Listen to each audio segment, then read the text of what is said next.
O Museu Nacional da Etnologia surge numa fase tardia, se pensarmos que Portugal foi um país com colónias extensas. No final dos anos 50, começam os estudos em África e o museu, quando se cria em 65, é um museu que pretende ser representativo das culturas, mais pluralidade da sua expressão. No edifício onde nos encontramos, que é o edifício construído de propósito para o museu, foi só em 1976, um museu com 4 grandes espaços de exposições permanentes e reservas, onde os objetos pudessem ser acessíveis aos investigadores. O museu não propõe uma visão de Portugal. E a ideia forte da equipa do museu, um museu das culturas do mundo. Não é de arte, não é a história, não é simplesmente a tecnologia ou a economia, são os objetos e os artefactos que documentam modos de vida, modos de pensar, modos de se organizar. Por exemplo, a exposição dita permanente tem lado a lado objetos e artistas e criadores de Portugal com coleções da Indonésia, do Mali, de Angola, que abordam aquela coleção, documentam-no com os arquivos de fotografia, com os arquivos fílmicos e com os arquivos documentais.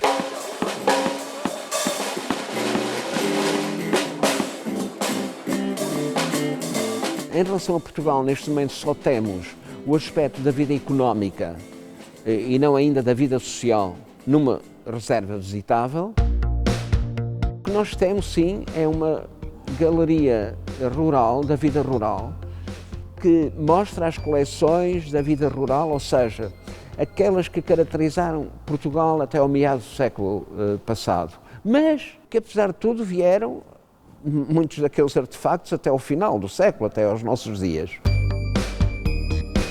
Funciona as reservas visitáveis, as 2 salas de reserva, as galerias da Amazónia e as galerias da vida rural, têm um horário de visita de manhã, durante 1 hora, e à tarde, durante 1 hora, todos os dias, inclusive ao fim de semana.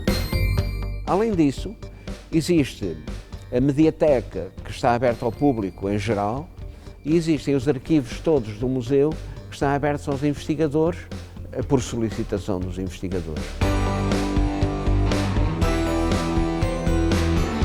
Estamos a pensar abrir, constituir um espaço de reserva para a vida social e festiva, a música, a vida social religiosa, numa série de práticas da nossa sociedade. Em relação à atualidade, é muito difícil. É muito difícil.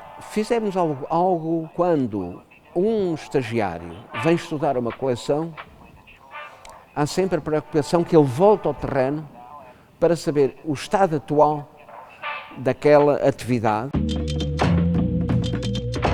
Nós podemos fazer registros da atualidade para guardar em arquivo, mas é muito mais difícil fazer a observação da atualidade para mostrar agora, porque implica uma equipa a refletir sobre isso. Só o conseguimos fazer com a exposição do Fado.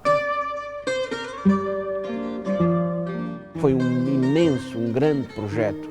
Exatamente na sala onde nos encontramos, mostramos a história, mas a partir da atualidade do Fado em Lisboa,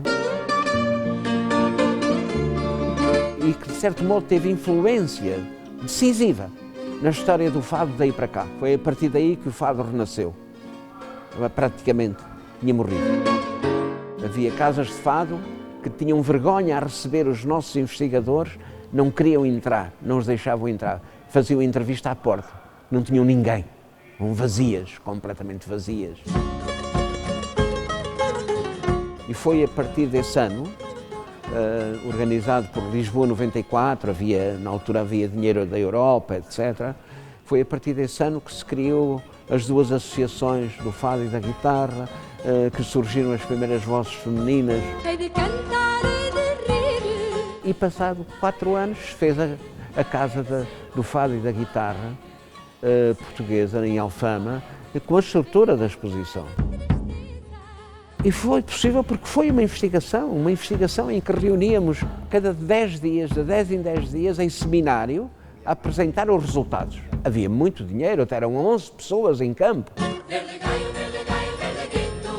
Não conseguimos hoje voltar a fazer investigações com esse recurso a meios que nos permitam ponderar e interrogar, fazer inquéritos, etc. O museu vai precisar de fazer outro tipo de histórias sobre essa sociedade atual dos jovens licenciados que emigram para a Europa, de uma crise, como é que afeta. Gostaria muito que o museu pudesse fazer essa exposição.